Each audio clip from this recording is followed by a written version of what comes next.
Hi, Ron from Clarity. Today we're going to talk in this video about source code and your HIPAA solution. Should you own, lease, or rent the solution? I've got 4 key considerations to help you decide what makes the most sense for you. So first off is TCO. What is the total cost of ownership for self-hosted code, right? So first off is, do you have the ability internally to have an IT staff that can build and maintain the HIPAA environment? Remember, if you do it and host it yourself, you might be able to save money, but then if there is a data breach, then when you go to court, you're the only one and your attorney's there, you're solely responsible for that breach. Whereas if you have someone else host the code, you end up getting a BAA assigned with them, and if there's a data breach, they end up assuming part of that liability as well. So total cost of ownership might also have some insurance consideration there in a BAA and having that too. However, many larger organizations, especially hospitals, have their own IT staff. They've got their own data centers. They're very well versed in HIPAA environments. And so to turn around and purchase the source code for a solution and put it on your own network is definitely more of a CapEx expense up front. But then there's no ongoing additional fees. There's no lease fees. There's no additional hosting fees. So total cost of ownership, that's item number 1. Number 2, the flexibility to customize sensitive data workflows. If you have code ownership, then your team, albeit if they have the expertise, they can manage and implement those customizations securely and internally on your network. So think about how much customization needs to happen to the platform. We've done a lot of platforms. Well, just take a hospital, for example. They may have an EMR. Well, other than maybe adding some custom fields, the hospital's not going in customizing the EMR. The EMR is going to be online, most likely, like Epic. It's going to be updated and maintained by Epic Corporation, not them. The only customizations they're going to have are things very specific to the hospital. They're not going to go in and do a lot of customizations to the EMR. They're just going to use that software. So that one, that's really easy. Let's just lease it. Let's be it up online. Let's let Epic take care of it. We don't have to worry about it.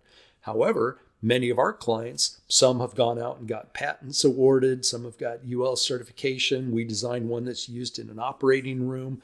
Those are very custom because they're building and selling that solution, and they're establishing and putting in the features and the values to that software. They need to be able to control that. Number 3, the ability to switch vendors. Now, most people don't like to switch vendors. It's a costly proposition, but how costly? And is it disruptive to your business? If you're renting someone's solution online and you're locked into that system and then you want to switch, how difficult is it to switch? Well, sometimes if you own the source code, then you can control when, because there's no heavy burden to switch quickly. Sometimes software is so expensive when you're renting it that you're like, we just need to buy another version of our own software. We need to get it stood up. We need to switch as quickly as possible so we can stop the bleeding. Okay, well, there's one option. The other option is if you're just renting their software and you're just paying the X dollars a month, you can then turn around and have the luxury because it can go month to month.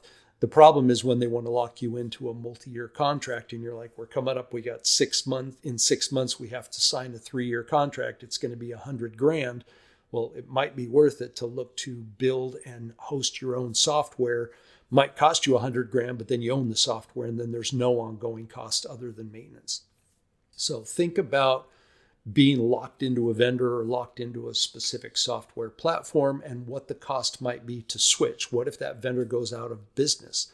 What if they aren't giving us the support that we need and we want to go to a different vendor? Can I stick with that vendor solution but use a different, more local vendor to do my support? Things like that. Number 4, and the final one, is access to the source code for long-term IP control. With Clarity, we allow our clients to, and I like to refer to it as a car. You can buy a car, lease to buy the car, finance the car. We have those same 4 models for our software. So we have 2 CapEx and 2 OpEx options because every business is different and every way they want to treat software is different. So we've adapted as a software provider to allow our clients to access our software in both a financial and business way that meets their business needs best. So even if you're leasing our software, our clients can still have access to the source code, which allows them to customize, have proprietary workflows, unique compliance needs. Anything that they want done to that software for their business can be done no matter the way they pay for the software. We don't change the way the software operates or access to the software. The only thing we don't do if they lease is we just don't give them the source code so they could steal it and go compete with us with our own source code. That's literally all we're doing. So, quick review, 4 things to consider. Number 1, the total cost of ownership for self-hosting the code. 2, the flexibility to customize sensitive data workflows. Number 3, the ability to pivot and switch providers or vendors or software midstream. And then number 4, access to the source code for long-term intellectual property control. So that's it for today's. Hope that helped. We'll see you in the next one.